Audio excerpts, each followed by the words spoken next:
புத்தாண்டு வாழ்த்துக்கள் மற்றும் உலகத்தில் உள்ள 8 கோடி தமிழர்களுக்கும் என்னுடைய புத்தாண்டு வாழ்த்துக்கள். ஐயா கரையம் ரயில்வே ஸ்டேஷன் ஒரு டால்மின் பாருங்க, தண்ணியை பாருங்க எப்படி ஒரு தாமிரபரணி தண்ணி எப்படி உடஞ்சி போகுதுன்னு பாருங்க. புத்தாண்டு அன்னைக்கு கூட எல்லாம் வீட்டில் இருக்க முடியல. அன்னைக்கும் மக்களுக்காண்டி தான் போராட வேண்டி இருக்கு. வாங்க வா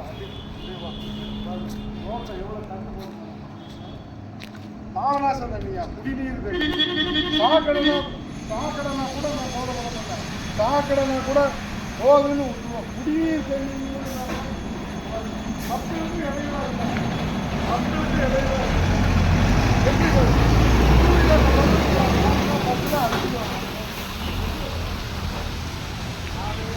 அதை தெரியாத எனக்கும்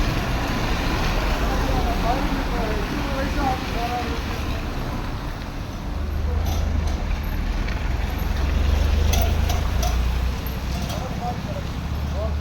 எத்தனை பேர் போறியோ வாரியா, எத்தனை அதிகாரிகள் போறியோ வாரியா, எத்தனை பேருக்கு போறிய அதிகாரிகள்லாம் இது வேணா போறிய கேட்கலாம்.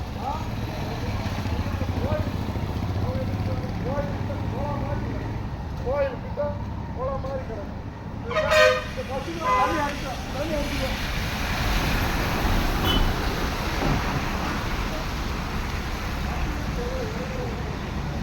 தண்ணி கிடந்தா பஸ்ஸு லாரி பெரிய லாரிகள்லாம் வந்தா 2 வீலர்காரன் போறவன் மேலே தண்ணி அடிக்கும். நான் என்ன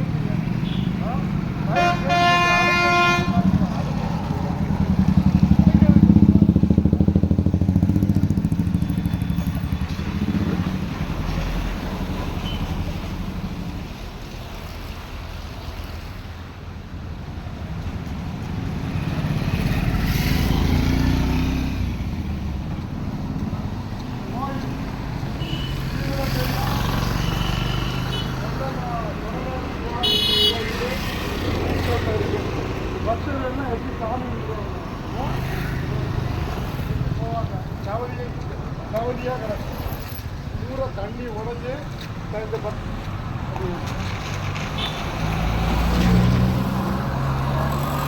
தண்ணி உடஞ்சி அதிகாரி எத்தனை பேர் ரோட்டில் போறியா மாறியா யார் அப்போ விசாரிச்சு என்ன காலையிலேருந்து எனக்கு 25 ஃபோன் வந்துடுச்சு. தண்ணி உடஞ்சி போது வாங்க பாயின்னு. எனக்கு உடம்புக்கு முடியணும்ல, நான் எங்கெல்லாம் தான் போவேன். நான் எனக்கெல்லாம் தான் போவேன். 25 பேர் ஃபோன் பண்ணுதாங்க. நான் என்ன செய்வேன்?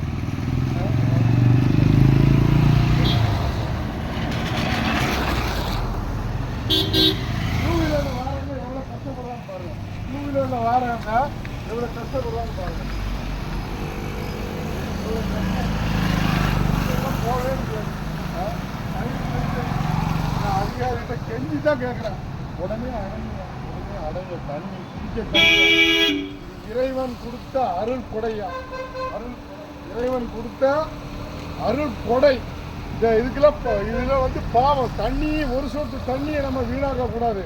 இறைவன் நமக்கு கற்றுக் கொடுத்தது ஒரு சொட்டு குடிநீர் தண்ணியை வீணாக்க கூடாது. நம்ம எல்லாம் வீணாக்கிக்கிட்டு இருக்கோம். வருங்கால சங்கதிக்கு குடிக்க தண்ணி கிடைக்காது.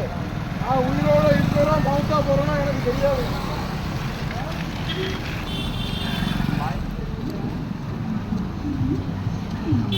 நான் உயிரோட இருக்கிறேன் நமக்கு தெரியாது. ஆனா வருங்கால 2050னா 1 லிட்டர் தண்ணி 60 ரூபா 70 ரூபாய்க்கு விற்கா இல்லையான்னு பாருங்க.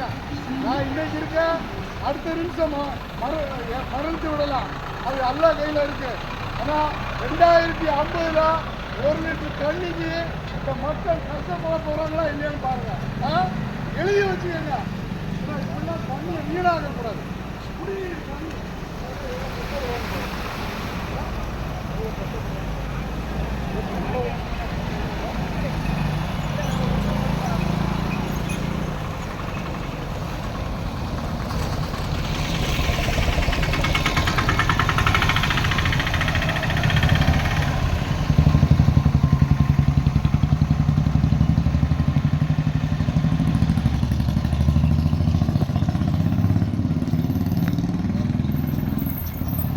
மாதிரி போய்கிட்டு இருக்கு. குடிநீர் தண்ணி இறைவன் கொடுத்த அருள் கூட எல்லா மக்களுக்கும். ஒரு சொட்டு தண்ணியை வீணாக்குனாலும் நாளைக்கு இறைவன் பதில் சொல்லி ஆகணும். மக்களும் சரி, அரசு அதிகாரி சரி. இன்னைக்கு தப்பிச்சிருக்கியா, நாளைக்கு வறுமைக்கு அப்புறம் இறைவன் பதில் சொல்லணும். பார்த்துக்கீங்க, எனக்கு ஒன்றும் பிரச்சனை இல்லை. நான் அதிகாரிகிட்ட தெரிஞ்சுதான் கேட்குறேன். இது நம்மளால உருவாக்க முடியாத புரிஞ்சு. இறைவன் கொடுத்த சொத்தியாக, இறைவன் கொடுத்த அருள் போல இறைவனுக்கு அத்தனை பேரும் பதில் சொல்லுங்க. எனக்கு ஒன்றும் இல்லை. நான் போராடத்தான் முடியும், சொல்லத்தான் முடியும்.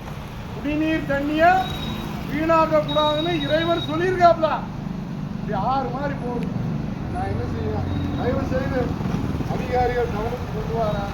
மாவட்ட ஆட்சித்தலைவர் அவங்களுக்கு கொண்டு வரேன். மக்களுக்கு ரொம்ப கஷ்டமா இருக்கு. குடிநீர் தண்ணியை நிப்பாட்டாதியா. தயவு செய்து உடனே அடைஞ்சா டால்பின் மகால் ஏத்தாப்ல, டால்பின் மகாலை சேர்ந்து டால்பின் மகாலுக்கு ஏத்தாப்ல அதிகாரிகளை உடனே அடங்கியா. நல்லா தயவு செய்து கடையை ஒன்றிய மக்கள் சார்பாக கேட்குறேயா, தயவு செய்து அடங்க. அதே மாதிரி திருமலபுரத்தில் குடிக்க பாவனாச தண்ணியே இல்லை. அங்கேயும் ஒரு 4-5 பைப்பு வச்சு கொடுங்க. அங்கேயும் ஒரு 4-5 பைப்பு வச்சு கொடுங்க. உங்களை பணிவன்போடு கேட்குறேன். நன்றி.